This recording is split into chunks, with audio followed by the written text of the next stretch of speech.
എല്ലാവരും എന്നാൽ ഇപ്പോൾ കേരളത്തിൻ്റെ സകലമാന തീരത്തും കടൽ തീരത്തുള്ള സകലമാന മത്സ്യത്തൊഴിലാളികളും ഇന്ന് സമരമുഖത്തുണ്ട്. എന്തിനാണെന്ന് അറിയണ്ടേ? അപ്പോൾ ഇത് ഒരുപാട് ആൾക്കാർ നിസ്സാരമായിട്ട് തള്ളിക്കളയുന്ന ഒരു പ്രശ്നമാണ്. കടലിൻ്റെ മക്കൾക്കെന്ന് പറഞ്ഞു കഴിഞ്ഞാൽ ഒരു പ്രശ്നം വന്നു കഴിഞ്ഞ് കഴിഞ്ഞാൽ ആരും പരിഗണിക്കുന്നില്ല. അതുപോലെ തന്നെ അതിന് വേണ്ടിയിട്ടുള്ള ഒരു ഇമ്പോർട്ടൻസ് ആരും കൊടുക്കുന്നില്ല. ഇതിന് കാരണം എന്താണെന്ന് അറിയത്തില്ല. പക്ഷെ എന്നിരുന്നാലും നമുക്ക് പറയേണ്ടത് നമ്മുടെ കടമയാണ്. അത് പറയേണ്ടത് പറഞ്ഞു തന്നെ തീരണം. കാരണം എന്ന് പറഞ്ഞു കഴിഞ്ഞാൽ ഇന്ന് കേരളത്തിൽ പലയിടങ്ങളിലും ഏറ്റവും കൂടുതൽ സമരം നടക്കുന്നത് പൈലാഞ്ചി വല അല്ലെങ്കിൽ ബോട്ട് ഫിഷിങ്ങിൻ്റെ എതിരെ ആയിട്ടാണ്. അപ്പോൾ ഈ ബോട്ട് ഫിഷിങ് എങ്ങനെയാണ് വർക്ക് ചെയ്യുന്നതെന്നും അതുപോലെ തന്നെ എങ്ങനെയാണ് ദോഷം ചെയ്യുന്നതും മീനിപ്പോൾ പിടിച്ച് നശിപ്പിക്കുന്നത് എങ്ങനെയാണെന്നുള്ളതെല്ലാം ഡീറ്റെയിൽ ആയിട്ട് പറയുന്ന ഒരു വീഡിയോ ആണ്. അപ്പോൾ വീഡിയോയിലോട്ട് പോകുന്നതിന് മുന്നേ നമ്മുടെ പേജ് ആദ്യമായിട്ട് കാണുന്ന കൂട്ടുകാരാണെങ്കിൽ ഒന്ന് ഫോളോ ചെയ്യുക. അതുപോലെ തന്നെ ചാനൽ സബ്സ്ക്രൈബ് ചെയ്യാത്ത കൂട്ടുകാരാണെങ്കിൽ സബ്സ്ക്രൈബ് ചെയ്ത് ബെൽ ബട്ടൺ എനേബിൾ ചെയ്ത് വയ്ക്കും. അപ്പോൾ ഏതായാലും ആദ്യം പറയേണ്ടത് നമ്മുടെ ബോട്ട് ഫിഷിങ്ങിനെ കുറിച്ചാണ്. ബോട്ട് ഫിഷിംഗ് എന്ന് പറഞ്ഞു കഴിഞ്ഞാൽ നമ്മൾ ഈ താഴെ ഞാൻ വിഷ്വലായിട്ട് കാണിക്കാൻ എനിക്കറിയത്തില്ല. അതുകൊണ്ട് തന്നെ പറ്റുന്നതും വീഡിയോയിൽ ഫോട്ടോ വെച്ച് ഞാൻ അഡ്ജസ്റ്റ് ചെയ്ത് കാണിക്കാം കേട്ടോ. അപ്പോൾ ഈ കാണുന്ന ഒരു ഫ്രെയിമാണ് നമ്മുടെ ബോട്ട് ഫിഷിങ്ങിൻ്റെ ഒരു സ്റ്റാറ്റിക്സ്. അതായത് ബോട്ട് ഫിഷിങ്ങിൽ പക്ഷേ നമ്മുടെ തറയിലോട്ട് പോയി മണ്ണിനോട് ചേർന്നിട്ടായിരിക്കും ആ ബോട്ടിൻ്റെ വലകളൊക്കെ വരുന്നത്. അപ്പോൾ അതുകൊണ്ട് തന്നെ കടലിലെ അടിത്തട്ടിലുള്ള സകലമാന മീനുകളും അതുപോലെ തന്നെ പവിഴപ്പൊറ്റുകൾ എന്തൊക്കെ ഐറ്റം മീനുകളുണ്ടോ അതെല്ലാം ഈ ബോട്ട് ഫിഷിങ്ങിൽ കിട്ടും. അപ്പോൾ ഈ ബോട്ട് ഫിഷിങ് വരുന്നതെന്ന് പറഞ്ഞു കഴിഞ്ഞാൽ 3 സ്റ്റേജായിട്ടാണ്. 3 സ്റ്റേജ് എന്ന് പറഞ്ഞു കഴിഞ്ഞാൽ ആദ്യം വരുന്നത് നമ്മുടെ ബോട്ട് വെള്ളത്തിന് മുകളിൽ കിടക്കും. അതിന് താഴെ ലൈന് വരും. ലൈൻ എന്ന് പറഞ്ഞു കഴിഞ്ഞാൽ നമ്മൾ റോപ്പ് അല്ലെങ്കിൽ കമ്പിയൊക്കെ ആയിരിക്കും കൂടുതലും വരുന്നത്. അതിനുശേഷം വരുന്നത് ബോർഡെന്ന് പറയും. അപ്പോൾ ഈ ബോർഡെന്ന് പറയുന്ന സംഭവം ആദ്യം പണ്ട് തടി കൊണ്ടുണ്ടാക്കിയ ബോർഡായിരുന്നു. തടി കൊണ്ടുണ്ടാക്കിയ ബോർഡായതുകൊണ്ട് തന്നെ അത്യാവശ്യം മണ്ണിനോട് ചേർന്ന് വരുന്ന സമയത്ത് തന്നെ ശകലം പൊങ്ങിയും താന്നൊക്കെ വരാറുണ്ട്.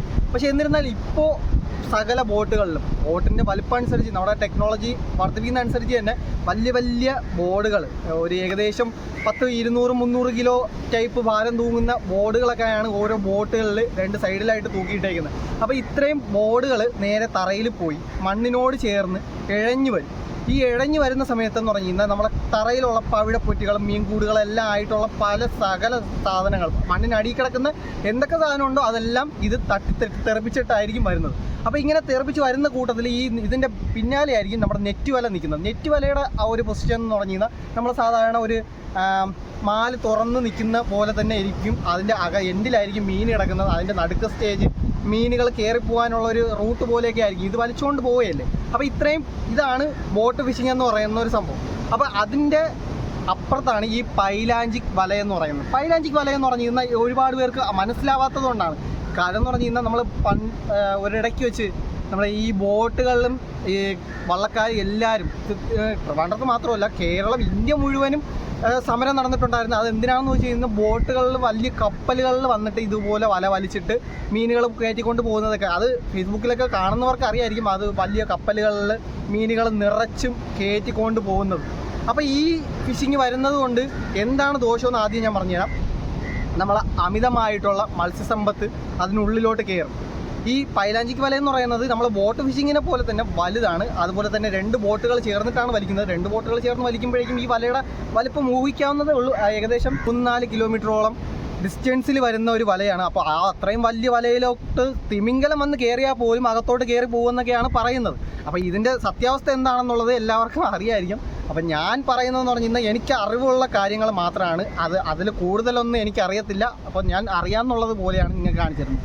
അപ്പോൾ ഈ പറയുന്ന സംഭവങ്ങളല്ല. അപ്പോൾ അത്രമാത്രം മീനുകൾ ബൾക്കായിട്ട് കയറിപ്പോകും. ഈ ബൾക്കായിട്ട് കയറിപ്പോകുന്നത് എന്ന് പറഞ്ഞു കഴിഞ്ഞാൽ നെറ്റ് വലയിലോട്ടാണ്. നെറ്റ് വലയുടെ ഒരു പ്രധാന സവിശേഷത എന്ന് പറഞ്ഞു കഴിഞ്ഞാൽ ഈ നെറ്റ് വലയിൽ മീനുകൾ കയറി കഴിഞ്ഞ് കഴിഞ്ഞാൽ അതിൽ ചെറുതോ വലുതോ എന്നൊന്നും ഇല്ല. ഏത് മീനായിരുന്നാലും വലയ്ക്കുള്ളിലായിരിക്കും. അപ്പോൾ ഈ വല പൊട്ടിച്ച് ഇടുന്ന സമയങ്ങളിൽ ചെറിയ മീനുകളൊക്കെ എന്ന് പറഞ്ഞു കഴിഞ്ഞാൽ ലക്ഷക്കണക്കിന് കോടിക്കണക്കിന് കുഞ്ഞു മീനുകളെ നമ്മൾ പൊട്ടിച്ച് ഇട്ട് കഴിഞ്ഞ് കഴിഞ്ഞാൽ അത് ചത്തുപോകും. അപ്പോൾ ആ ചത്തുപോകുന്ന മീനുകളെ ചവ്വലിന് വാരി കടലിലോട്ട് തന്നെ കളയും. വേസ്റ്റിൻ്റെ കൂടെ തന്നെ കളയും. അപ്പോൾ ഈ മത്സ്യസമ്പത്ത് എന്ന് പറഞ്ഞു കഴിഞ്ഞാൽ ഇത്രമാത്രം ബൾക്കായിട്ട് ഫിഷിങ് ചെയ്യുമ്പോൾ ഇത്രമാത്രം മത്സ്യസമ്പത്ത് കുറഞ്ഞുകൊണ്ട് വരികയാണ്. അപ്പോൾ കേരളം മുഴുവൻ ഇന്ന് മത്സ്യസമ്പത്തില്ലാതെ വള്ളങ്ങളെല്ലാം കേരളത്തിൽ മാത്രമല്ല പല സ്ഥലങ്ങളിലും ബോട്ട് തമിഴ്നാട്ടിലൊക്കെ എന്ന് പറഞ്ഞു കഴിഞ്ഞാൽ ഒരിടയ്ക്ക് വെച്ച് ഭയങ്കര സമരം നടന്ന് ബോട്ടുകളൊക്കെ കത്തിച്ച് ബോട്ടുകളൊക്കെ പിടിച്ചടിച്ച് നശിപ്പിച്ച് അങ്ങനെയൊക്കെ ഒരുപാട് സീനുകളൊക്കെ നമ്മൾ കണ്ടിട്ടുണ്ടായിരിക്കാം. പക്ഷേ അതിൻ്റെ സത്യാവസ്ഥ എന്താണെന്ന് ആർക്കും അറിയാത്തതുകൊണ്ടാണ് ഇത് വലിയ കാര്യമായിട്ട് ആരും ഒന്നും ഇമ്പോർട്ടൻറ്റ് കൊടുക്കാത്തത്. അപ്പോൾ ഇത്രമാത്രം ബൾക്ക് ഫിഷിങ് 2 ബോട്ടുകളൊക്കെ ചേർന്നിട്ട് വലിക്കുമ്പോഴേക്കും മത്സ്യസമ്പത്ത് മുഴുവൻ നശിച്ചു പോകുന്നു. അപ്പോൾ ഇതിനെതിരെയാണ് ഈ സമരം നടന്നത്. ഞാൻ അതിനെതിരെ സത്യം പറയാമല്ലോ, ഈ നെറ്റ് ഫിഷിങ്ങിനെതിരെയും അതുപോലെ തന്നെ ഈ ലൈറ്റ് ഫിഷിങ്ങിനെതിരെയൊക്കെ എന്ന് പറഞ്ഞു കഴിഞ്ഞാൽ സംസാരിക്കാൻ തയ്യാറാണ്. പക്ഷേ എന്നിരുന്നാൽ മത്സ്യത്തൊഴിലാളികളെന്ന് പറഞ്ഞു കഴിഞ്ഞാൽ നമുക്കിപ്പോൾ ഈ പറയുന്നത് അവരുടെ അതിൻ്റെ ദുരുപയോഗം മനസ്സിലാവാതെ പോകുന്നത് കൊണ്ട് മാത്രമാണ് ഇങ്ങനെയുള്ള സംഭവങ്ങളൊക്കെ വീണ്ടും വർദ്ധിച്ചുകൊണ്ട് വരുന്നത്. ടെക്നോളജി വർദ്ധിക്കുന്നതനുസരിച്ച് നിങ്ങൾ കപ്പലോ ബോട്ട് കോടി ഇപ്പോൾ ഈ വള്ളക്കാരെന്ന് പറഞ്ഞു കഴിഞ്ഞാൽ ഇപ്പോൾ ഞാൻ ഈ എക്സാമ്പിൾ ഞാൻ പറഞ്ഞുതരാം. നമ്മളൊരു സാധാരണ ഒരു ഫുൾ ടെക് വള്ളം, എന്താ ഇപ്പോൾ ഇതിൻ്റെ പിന്നാലെ ഇരിക്കുന്ന വള്ളങ്ങളൊക്കെ ഇപ്പോൾ നോക്കുകയാണെന്നുണ്ടെങ്കിൽ ഒരാളുടെ ഒരു ഉടമസ്ഥൻ്റെ ഇതിലായിരിക്കും. അപ്പോൾ ഈ ഒരു ഉടമസ്ഥൻ്റെ പിന്നാലെ ഇരിക്കുന്ന സംഭവം എന്ന് പറഞ്ഞു കഴിഞ്ഞാൽ നമുക്ക് ഒരു കൂടിപ്പോയ ഒരു 4-5 പേര്, അത്രയും പേർക്ക് ജോലി സാധ്യത ഉണ്ട്. അതുപോലെ 10-15 മുതലാളിമാരും ഉണ്ടാവും. എന്ന് വെച്ച് കഴിഞ്ഞാൽ സാധാരണക്കാരനാണ് ഇങ്ങനെയുള്ള വള്ളങ്ങൾ ഇടുന്നത്. അപ്പോൾ അതിൽ കൂടിയതാണ് ഇപ്പോൾ ഈ 1 കോടിയൊക്കെ കൊടുത്തിട്ട് ലൈലാൻഡ് വള്ളങ്ങളിലെന്ന് പറഞ്ഞു കഴിഞ്ഞാൽ 1, 2, 3 മുതലാളിമാരൊക്കെ കാണും. അതെന്ന് വെച്ച് കഴിഞ്ഞാൽ അത്രയും സാധാരണക്കാർ കൂടി ചേർന്നിട്ട് പൈസ ഇട്ടാണ് ഈ വള്ളങ്ങളൊക്കെ ഇറക്കുന്നത്. അപ്പോൾ ആ ലൈലാൻഡുകാരൊക്കെ എന്ന് പറഞ്ഞു കഴിഞ്ഞാൽ ആ ഒരു സ്റ്റേജിൽ അതിനും ഡിഫറെൻറ്റ് പണമുള്ള കുറച്ച് ടീംസാണ്. അത് വേറെ കമ്പനി ആൾക്കാരായിരിക്കും. അവരൊക്കെ എന്ന് പറഞ്ഞു കഴിഞ്ഞാൽ ഈ പേരിനങ്ങ് ബോട്ടങ്ങ് ഇറക്കിയിട്ട് സാധനങ്ങളൊക്കെ വാങ്ങിച്ചിട്ട് കൊടുത്ത് നിങ്ങൾ പണിക്ക് പോയിക്കോ എന്ന് പറഞ്ഞിട്ട് ആ ആൾക്കാരുടെ ഏൽപ്പിച്ച് അങ്ങ് കൊടുക്കും. അവർ പോയി പണി ചെയ്ത് മീൻ പിടിക്കുക മാത്രം എന്നുള്ള അതേ ഉള്ളൂ ലക്ഷ്യം. അപ്പോൾ എല്ലാവരും കടലിൽ പോകുന്നത് മീൻ പിടിക്കാൻ തന്നെയാണ്. പക്ഷേ അടുത്തവൻ നമുക്ക് താഴെയുള്ള ഒരുപാട് പേര് പട്ടിണി കിടക്കുന്നുണ്ടെന്ന് പോലും ഓർക്കാതെ ഇങ്ങനെയുള്ള പൈലാഞ്ചിക്ക് വലകളും ഇങ്ങനെയുള്ള കടലിനെ ദുരുപയോഗം ചെയ്യുന്ന പണികളെയൊക്കെ ചെയ്ത് ഇന്ന് കടൽ മൊത്തത്തിൽ നശിച്ച് കിടക്കുന്ന ഒരുപാട് പേര് പട്ടിണിയിലാണ്. ഒരുപാട് പേര് കടം കയറി അത് ചെയ്യുന്ന ഈ എണ്ണച്ചെലവും മണ്ണെണ്ണ ചെലവും അതുപോലെ തന്നെ മറ്റ് ചിലവുകളൊക്കെ എല്ലാം കൂടെ ചേർത്തിട്ട് ഭയങ്കര ദുരിതത്തിലായിട്ട് വള്ളങ്ങളൊക്കെ വിറ്റിട്ട് ഒന്നും ചെയ്യാൻ പറ്റാതെ എന്ത് ചെയ്യണമെന്ന് ആലോചിച്ചുകൊണ്ടൊക്കെ ഇരിക്കുന്ന ഒരുപാട് അധികം ആൾക്കാരുണ്ട്. അപ്പോൾ ഇത്രയും പ്രശ്നം നടക്കുന്നത് കൊണ്ടാണ് ഈ വള്ളക്കാരെല്ലാവരും കൂടെ ഈ സമരത്തിന് ഇറങ്ങിയത്.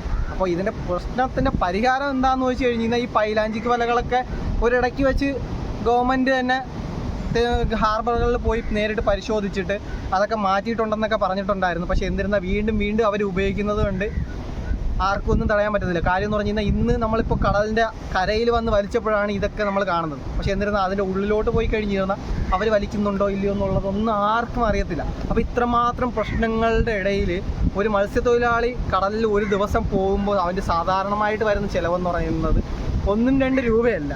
അപ്പോൾ ഇത്രമാത്രം നഷ്ടം വെച്ചിട്ട് അവർ തിരിച്ചു വരുന്ന ഒരു ദിവസമാണെങ്കിൽ കോട്ടയം വയ്ക്കാം.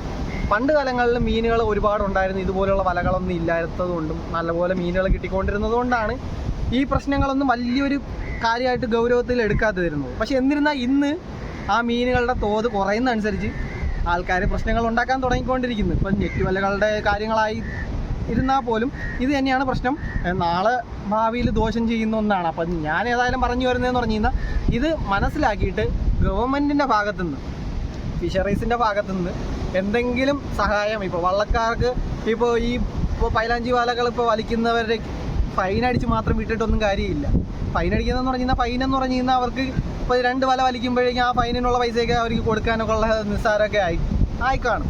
പക്ഷേ എന്നിരുന്നാൽ അതിനുശേഷം എന്ന് പറഞ്ഞു കഴിഞ്ഞാൽ ഒരുപാടധികം മത്സ്യത്തൊഴിലാളികൾ പട്ടിണിയിൽ കിടക്കുകയാണ്.